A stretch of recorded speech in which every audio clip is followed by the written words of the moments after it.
नमस्कार दोस्तों, इस वीडियो में बात करेंगे सीडीएस एग्जाम 2021 में आए हुए पॉलिटी के क्वेश्चंस की। हिस्ट्री में आए हुए सारे क्वेश्चंस हमने कवर कर लिए हैं। इस वीडियो में पॉलिटी के क्वेश्चंस देखेंगे। हम लोग क्वेश्चंस ही नहीं करते हैं, पूरे के पूरे कॉन्सेप्ट पर बात करते हैं, वेदर वो पीवाईक्यूज में था या नहीं, या किसी अदर एग्जाम से रिपीट हुआ है, या फिर उसका सोर्स क्या था, एनसीईआरटी या स्टैंडर्ड बुक्स के अंदर था या नहीं। सो आइए स्टार्ट करते हैं पॉलिटी के क्वेश्चंस को। ये मैंने सेट ए लिया है। 31 नंबर का क्वेश्चन आप देख सकते हैं। हमसे पूछा जा रहा है the federation of which one of the following states has been described as an indestructible union of indestructible states. कहने का अर्थ क्या है कि किस तरह के देश में, किस देश में ऑप्शंस में से एक ऐसे फेडरेशन की व्यवस्था है, एक ऐसे संघवाद का ढांचा एप्लीकेबल है जिसमें जो स्टेट्स है वो भी इनडिस्ट्रक्टिबल है और यूनियन भी इनडिस्ट्रक्टिबल है। दोस्तों, अगर बात करें इस क्वेश्चन के सोर्स की तो किसी भी पॉलिटी बुक में, स्टैंडर्ड बुक्स में आपको ये कवर्ड मिल जाएगा।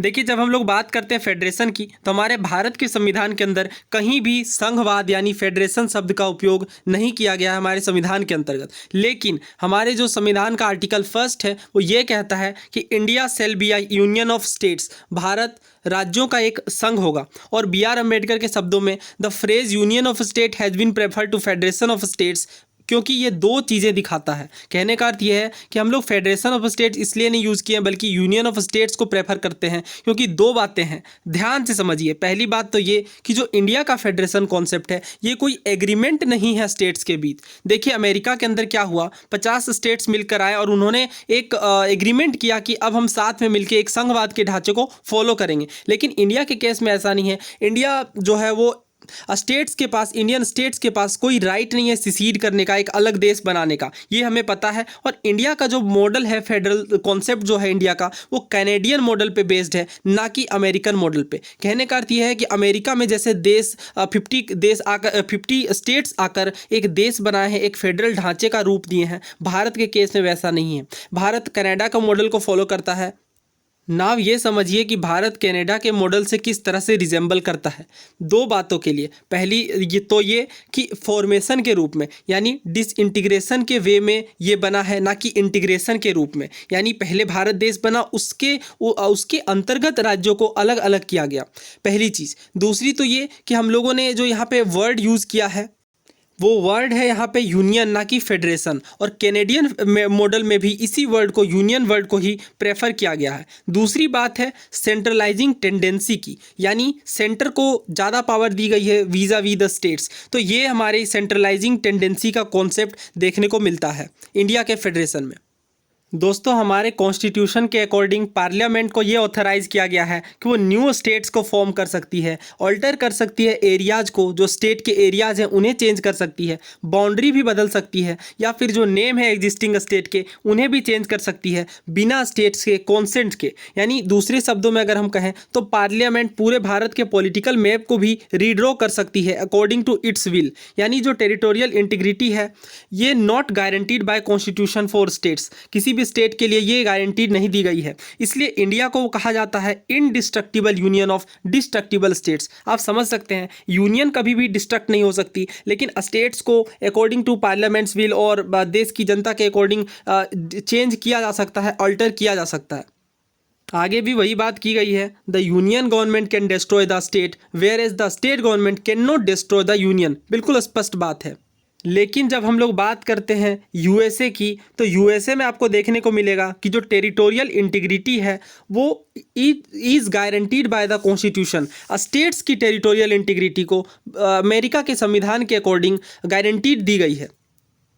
दूसरे शब्दों में अगर हम कहें तो अमेरिकन फेडरल गवर्नमेंट जो है वो वहाँ के जो 50 स्टेट्स है उनमें बदलाव नहीं ला सकती बिना स्टेट्स की सहमति के। जिस भी स्टेट में चेंज लाना है अमेरिका के किसी भी स्टेट में, जो 50 स्टेट्स है उसके अंतर्गत, तो वहाँ के जो स्टेट है उनसे कॉन्सेंट लेनी ही पड़ेगी। इसलिए यूएसओ को कहा जाता है indestructible union of indestructible states. यानी यूनियन को तो डिस्ट्रक्ट नहीं किया जा सकता, साथ ही वहाँ के जो स्टेट्स हैं उनमें भी बदलाव नहीं किया जा सकता बिना स्टेट्स की मंजूरी के।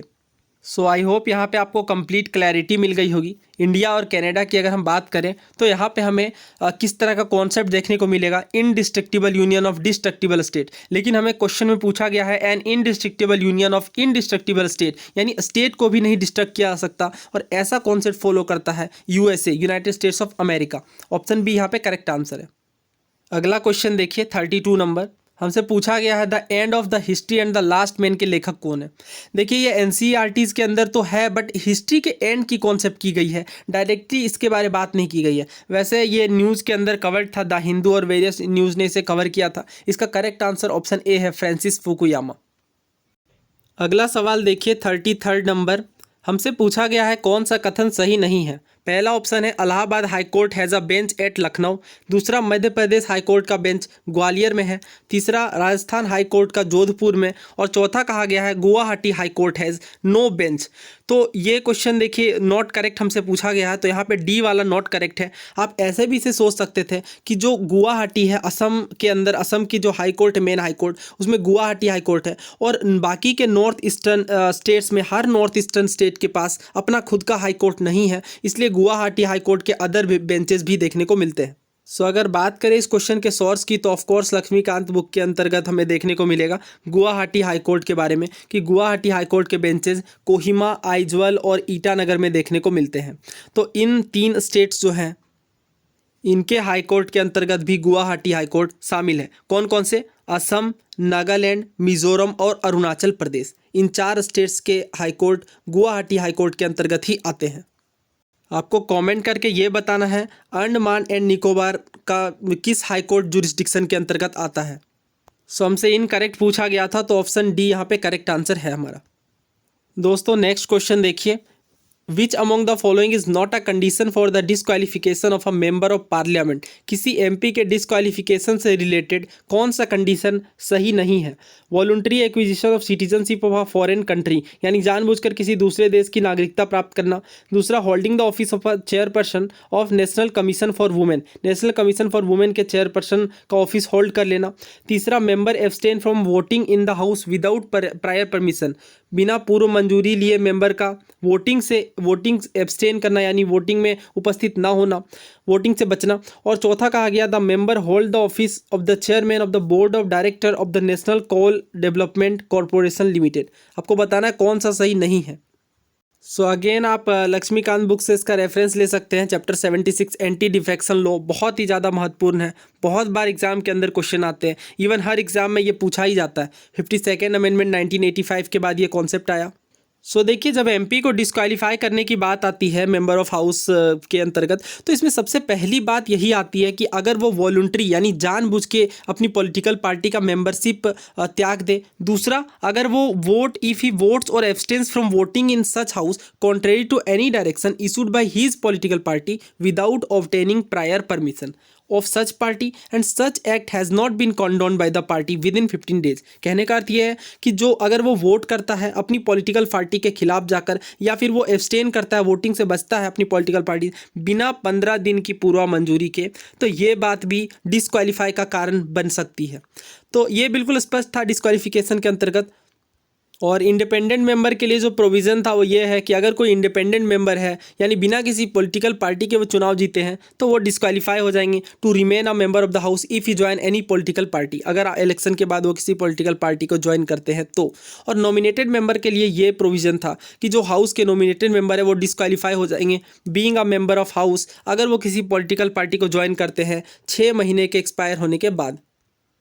सो नाउ हमने देखा कि यहाँ पे voluntary acquisition of citizen of a foreign country, ये बात, और उसके बाद जो सी वाली ऑप्शन है the member abstain from voting in the house without prior permission, ये दोनों तो डिस्क्वालिफिकेशन का कारण बन सकती है। और हमसे नॉट कंडीशन पूछी गई है, तो हम लोग अब बी और डी को देखेंगे क्योंकि ए और सी ऑप्शन एलिमिनेट हो जाते हैं ना। इन दोनों में बहुत ज़्यादा कन्फ्यूजन था लोगों को। Holding the office of the chairperson of national commission for women और the member hold the office of chairman of board of director of national coal development corporation limited. So मैंने गवर्नमेंट की website से download किया इसे, the parliament prevention of disqualification act 1959। ये act number 10 है 1959 का, जो कि 4 अप्रैल 1959 को इशू हुआ। अगर इसके अंतर्गत आप देखें, सो इसमें साफ साफ लिखा गया है it is an act to declare that certain offices of profit under the government shall not disqualify the holders thereof for being chosen as और for being members of parliament. यानी अगर इन ऑफिसेज को, निम्नलिखित में कुछ offices दिए गए हैं, अगर उन सर्टेन ऑफिसेज को चुना जाता है तो वो ऑफिस ऑफ प्रॉफिट नहीं माना जाएगा और ये डिस्क्वालिफिकेशन के लिए एलिजिबिलिटी नहीं मानी जाएगी। अच्छा, वो कौन कौन से ऑफिसेज हैं? तो certain offices of profit not to disqualify के अंदर बहुत सारे ऑफिसेज दिए गए हैं, जैसे officer of leader of opposition, deputy chairman, planning commission के चेयरमैन। इसी के अंतर्गत बात की गई है नेशनल कमीशन फॉर वुमेन की, जो कि कॉन्स्टिट्यूट किया गया है under section 3 of the national commission for women act 1990 के अंतर्गत। इसके अलावा और भी बहुत सारे ऑफिसेज हैं, यहाँ पे आप पढ़ सकते हैं। The office of member of home guard constituted under any law for the time being in force in any state. So यहाँ पे इसका करेक्ट आंसर ऑप्शन बी है, holding the office of chairperson of national commission for women. ये disqualification की criteria नहीं मानी जाएगी under section 3 of parliament act 1959। तो ये क्वेश्चन बहुत ही ज़्यादा डिफिकल्ट है। अगेन देखिए, दो ऑप्शन तो आसानी से एलिमिनेट हो रहे थे, बट इन दो ऑप्शन में बता पाना बहुत ही डिफिकल्ट क्वेश्चन है ये। नेक्स्ट क्वेश्चन की ओर बढ़ते हैं। अगला क्वेश्चन देखिए, who among the following consider the directive principle of state policy as aiming at furthering the goals of social exclusion. यानी किसने डायरेक्टिव प्रिंसिपल्स के बारे में ये कहा था कि इसे ये डायरेक्टिव प्रिंसिपल एम करता है सोशल एक्सक्लूजन के गोल को और फर्दर बढ़ाता है। सो दोस्तों, ये क्वेश्चन आपको डायरेक्टली लक्ष्मीकांत की बुक से देखने को मिल जाएगा, जब डायरेक्टिव प्रिंसिपल्स के यूटिलिटी की बात की गई है। तो बहुत सारे हमारे कॉन्स्टिट्यूशन मेकर ने बहुत ही अच्छी बातें भी कही और कुछ क्रिटिसिजम्स भी देखने को मिला। जैसे एक एमिनेंट जूरिस्ट एल.एम. सिंघवी का कहना था कि जो डायरेक्टिव प्रिंसिपल्स है are the life giving provisions of the constitution, संविधान को जीवन देने वाली बातें हैं। उसके अलावा एम.सी. चागला, जो कि फॉर्मर चीफ जस्टिस थे, उन्होंने भी कहा था, if all these principles are fully carried out our country would indeed be a heaven on earth. तो आप देख सकते हैं कितने पैरामाउंट इंपॉर्टेंस की बात की जा रही है डीपीएसपी की। उसके अलावा बी.आर. अम्बेडकर जी के शब्दों में, the directives have great value because they lay down that the goals of Indian polity is economic democracy as distinguished from political democracy. तो किस तरह से पॉलिटिकल डेमोक्रेसी और इकोनॉमिक डेमोक्रेसी के बीच जो समानता है और किस तरह से ये गोल और वैल्यू सिस्टम को आगे लेके जाएगा, इस पर बात की गई है। उसी तरह से एक बहुत ही एमिनेंट जूरिस्ट है ग्रेनविल ऑस्टिन, उनका कहना था, directive principles are aimed at furthering the goals of social revolution और to foster this revolution by establishing the condition necessary for its achievement. यानी जो डायरेक्टिव प्रिंसिपल का उद्देश्य है वो सोशल रेवोल्यूशन को, सामाजिक क्रांति को बढ़ाना है और फोस्टर करना है इस रेवोल्यूशन को, ताकि इस कंडीशन के अचीवमेंट के लिए नेसेसरी कंडीशंस बन सके। बी.एन. राव, जो कि कॉन्स्टिट्यूशनल एडवाइज़र थे, हमारे संवैधानिक सलाहकार थे, ये बात भी ध्यान रखिएगा, बहुत ही इंपॉर्टेंट है। बेनेगल नरसिंह राव हमारे कॉन्स्टिट्यूशनल एडवाइज़र थे। इनका कहना था कि जो डायरेक्टिव प्रिंसिपल्स है ये वर्क करता है as a moral precepts for the authorities of the state, they have at least an educative value. ये चीज़ें की गई है, बहुत ही महत्वपूर्ण बातें हैं ये। सो इस क्वेश्चन का सोर्स मैंने आपको बता दिया, इसका correct answer option B, Granville Austin. Now next question देखिए, the provision the state shall take a step to separate the judiciary from the executive in the public services of the state is incorporated in which part of the constitution of India. यानी हमारे भारत के संविधान के किस भाग में ये बताया गया है कि जो स्टेट है वो प्रयास करेगा जुडिशरी को एग्जीक्यूटिव से सेपरेट करने के लिए पब्लिक सर्विसेज में। ये आपको बताना है कौन सा पार्ट है। सो दोस्तों, जब भी इस तरह के फैक्चुअल आर्टिकल बेस्ड क्वेश्चन की बात आए तो आप बेयर कॉन्स्टिट्यूशन को रेफर करिए, सबसे अच्छा ये तरीका है। देखिए हाल के सालों में क्या हुआ है, डीपीएसपी और फंडामेंटल ड्यूटीज़ के फैक्चुअल क्वेश्चन बीच से आर्टिकल से आ रहे हैं, तो इन चीज़ों पे आपको बहुत ज़्यादा ध्यान देना होगा। इनफैक्ट मैं आपको सजेस्ट करूँगा कि आप दिन में या वीक में डीपीएसपी को एक नज़र ध्यान से देखिए और अच्छे से समझने की कोशिश करिए कि किस आर्टिकल में कौन सी बात बोली गई है, क्योंकि अब स्टेटमेंट जो आ रहे हैं वो इनके बीच से आते हैं। दोस्तों, आर्टिकल्स पर जाने से पहले मैं आपको सिविल सर्विसेज 2020 का क्वेश्चन दिखाना चाहता हूँ। पूछा गया था हमसे कि भारत के अंतर्गत separation of judiciary from the executive is enjoined by, यानी जो जुडिशरी का सेपरेशन एग्जीक्यूटिव के साथ है वो किस पार्ट में, प्रीएम्बल में, डीपीएसपी में, 7th शेड्यूल में या फिर कॉन्वेंशनल प्रैक्टिस के तहत देखने को मिलता है। तो इसका करेक्ट आंसर ऑफकोर्स डीपीएसपी था। तो जैसा कि मैं कहता हूँ कि यूपीएससी के डिफरेंट एग्जाम्स में क्वेश्चन रिपीट होते हैं, तो यहाँ पर आप देख सकते हैं सीएससी का क्वेश्चन किस तरह से सीडीएस के अंदर पूछा गया, और ये कोई नई बात नहीं है, ऐसे ही सीडीएस का क्वेश्चन सीएससी में, सीएपीएफ में इस तरह में पूछा जाता है। हालांकि ये होता है सिविल सर्विस क्वेश्चन के ऑप्शंस थोड़े ट्रिकी बना दिए जाते हैं। सो बात करते हैं डीपीएसपी के आर्टिकल 50 की। देखिए डीपीएसपी और फंडामेंटल राइट्स, इन पार्ट से बहुत ज़्यादा क्वेश्चन आते हैं। डीपीएसपी के अलग से मैं वीडियो सीरीज बहुत जल्द लेके आऊँगा, उसमें सारे डीपीएसपी के क्वेश्चन डिस्कस करेंगे। फिलहाल आप ये देखिए, आर्टिकल 50 में बात की जाती है कि एग्जीक्यूटिव को जुडिशरी से सेपरेट करने की कोशिश की जाएगी। The state shall take steps to separate the judiciary from the executive in the public services of the state. So DPSP कौन सा पार्ट है बताइए। पार्ट 4 है और आर्टिकल 50 के अंतर्गत ये बात बोली गई है। तो इसका करेक्ट आंसर क्या है फिर? Option A part 4। दोस्तों आइए कुछ बेहतरीन डीपीएसपी के क्वेश्चन कर लेते हैं, हालांकि सेपरेट में भी बात करेंगे। हमसे बोला गया कौन सा डीपीएसपी के अंदर प्रोवाइडेड नहीं है। सीएपीएफ 2019 का क्वेश्चन है। Right to work, to education and to public assistance in certain cases. कुछ केसेस में राइट टू वर्क करने का, एजुकेशन का और पब्लिक असिस्टेंस की बात की गई। यूनिफॉर्म सिविल कोड और separation of judiciary from the executive तो हमने देखा आर्टिकल 50 के अंतर्गत है। Uniform civil code article 44। और जो participation of worker in the management of local self government है, ये बात गलत है। Participation of worker for local self government की बात नहीं की गई है, बल्कि आर्टिकल 43A में participation of worker in the management of industries की बात की गई है, और वो भी कॉन्स्टिट्यूशन में अमेंडमेंट करके ऐड किया गया था। तो यहाँ पे करेक्ट आंसर ऑप्शन डी है, क्योंकि हमसे नॉट करेक्ट पूछा गया था। बाकी की तीनों ऑफकोर्स डीपीएसपी के पार्ट हैं ना। ये क्वेश्चन देखिए सीएपीएफ 2018 का है। ये क्वेश्चन मुझे बड़ा अच्छा लगा। हमसे पूछा गया अगेन वही क्वेश्चन, कौन सा डीपीएसपी का पार्ट नहीं है। यूनिफॉर्म सिविल कोड तो पता ही है सबको, ऑफ कोर्स है। Separation of judiciary of course इसके अंतर्गत है। Duty of the state to raise the level of nutrition standard of living, ये भी है। लेकिन आप जब ऑप्शन डी देखेंगे, promotion of scientific temper, humanity and spirit of inquiry and reform, ये डीपीएसपी का नहीं बल्कि फंडामेंटल ड्यूटीज़ का पार्ट है। मैंने आपको लास्ट के वीडियो में बताया भी था, फंडामेंटल ड्यूटीज़ का पार्ट है साइंटिफिक टेम्पर का प्रमोशन। तो देखिए ये दो कॉन्सेप्ट को मिक्स करके कंफ्यूज करने की कोशिश करते हैं कि अगर आपने ये भी पढ़ा हो और अगर आपको एग्जाम टाइम पे ये क्लिक ना आए कि हाँ ये डीपीएसपी का नहीं बल्कि फंडामेंटल ड्यूटीज़ का पार्ट था, तो थोड़ा कंफ्यूज करने के लिए ऐसे फ्रेम किया जाता है। तो ऑप्शन डी यहाँ पे बिल्कुल करेक्ट है, क्योंकि हमसे not a part of DPSP पूछा गया था। नाउ इस क्वेश्चन का आंसर आप कमेंट बॉक्स में करेंगे। विच one of the following is not correctly match, हमसे पूछा गया है। यूपीपीसीएस का क्वेश्चन है, आपको 4 ऑप्शन दिए गए हैं ए बी सी डी। ए में है article 39 A equal justice and free legal aid की बात करता है। आर्टिकल 40 विलेज पंचायत की ऑर्गेनाइजेशन की। आर्टिकल 44 यूनिफॉर्म सिविल कोड की। और article 48 separation of judiciary from executive की। आपको नॉट करेक्ट बताना है। इसका आंसर आप कमेंट बॉक्स में करिए।